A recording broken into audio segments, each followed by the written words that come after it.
وعلیکم السلام. السلام علیکم حضرت صاحب. وعلیکم السلام. میرا سوال یہ ہے کہ میری بیٹی میڈیکل کا ایگزام دے رہی ہے آج کل، تو کافی محنت کرتی ہیں بہت زیادہ، تو مجھے ان کی کامیابی کے لیے کوئی وظیفہ بتا دیجیے. اور دوسرا سوال یہ ہے حضرت، ہمارے گھر میں ایک بلہ ہے جو سب پالا ہوا، ہم نے 4-5 سال سے ہے وہ ہمارے گھر میں. تو ابھی کل کی بات ہے کہ وہ باہر تھا، گھر سے باہر چلا جاتا ہے تھوڑی دیر کے لیے پھر آ جاتا ہے، لیکن میں کچن میں کام کر رہی تھی تو مجھے ایسا لگا کہ سیڑھیوں سے وہ اتر کے نیچے جا رہا ہے بیسمنٹ کی طرف، اور میرے مجھے اچھی طرح وہم نہیں ہے، میں نے دیکھا اس کو، لیکن تھوڑی دیر بعد وہ دروازہ کھرچتا ہے اسے اندر آنے کے لیے، تو جب میں نے آ کے دروازہ کھولا تو وہ باہر تھا. تو کل سے ایسے ذہن میں عجیب سے خیال آ رہے تھے، تو پلیز آپ اس کی مجھے وضاحت کر دیجیے، بہت مہربانی ہوگی. جہاں تک پہلے سوال کا تعلق ہے تو اس کے لیے 2 عمل نوٹ کر لیں.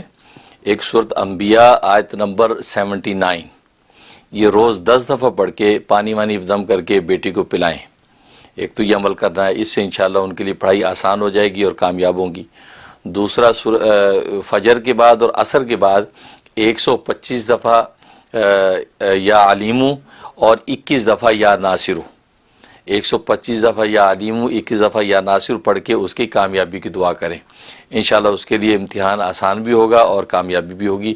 بہت مجرب ہے، رزلٹ آؤٹ ہونے تک یہ وظیفے جاری رکھیں، انشاءاللہ فائدہ ہوگا. اور باقی جو دوسری چیز پوچھی ہے تو اس میں ہو سکتا ہے کہ وہ جو آپ نے جو گھر کے اندر بیسمنٹ میں جو بلے کو اترتے دیکھا ہے، ہو سکتا کوئی جناتی چیز، کوئی عصیبی چیز ہو جو اس شکل میں متشکل ہو کر جو ہے وہ بیسمنٹ کی طرف جا رہی ہے. اور اصل میں آپ بتا رہے اصل جو بلہ وہ باہر تھا، جو دروازہ کھرچا اس نے دروازہ کھولا، تو ہو سکتا ہے کیونکہ یہ ہوائی چیزیں، جناتی عصیبی چیزیں ہر جگہ موجود ہوتی ہیں اور ان کو اللہ نے یہ قوت دے رکھی ہے کہ کسی بھی شکل میں متشکل ہو سکتی ہیں، تو ہو سکتا ہے اسی بلے کی شکل میں متشکل ہو کر بیسمنٹ میں جا رہی ہوں. تو اس لیے اگر کوئی چیز نقصان نہیں دے رہی تو ٹھیک ہے، ورنہ اگر ایسا اندیشہ ہے تو پھر آپ گھر میں جو ہے وہ اذان کا اہتمام کریں.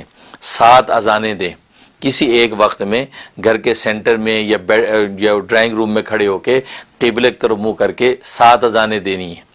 چنانچہ پہلی اذان دے کر آپ نے جو ہے دائیں طرف پھونکنا ہے، دوسری اذان دے کر بائیں طرف پھونکنا ہے، تیسری اذان دے کر سامنے پھونکنا ہے، چوتھی اذان دے کر پیچھے پھونکنا ہے، اور 5ویں اذان دے کر آسمان کی طرف پھونکنا ہے، پھر 6ٹھی اذان دے کے زمین کی طرف پھونکنا ہے، اور پھر 7ویں اذان دے کے قبلے کی طرف پھونکنا ہے.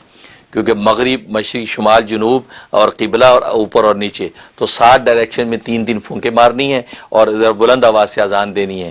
تو یہ اذان آپ بھی دے سکتی ہیں، کیونکہ یہ علاج کے لیے اذان ہے، یہ اذان نماز کی اذان نہیں ہے، لہذا عورت بھی دے سکتی ہے. تو یہ آپ کر لیں، 11 دن یا 21 دن یہ عمل کر لیں. اگر ایسی کوئی ایسی بھی چیز گھر میں ہوگی تو وہ دفع ہو جائے گی، چلی جائے گی، اور آپ کو انشاءاللہ ہر طرح حفاظت رہے گی. آپ نے بالکل بہت تفصیل سے اچھا جواب دیا. میرے ذہن میں یہی بس نہ رہا تھا کہ کیا یہ اذان خود دے سکتے ہیں، آپ نے فرما دیا کہ یہ دے سکتے ہیں. بالکل.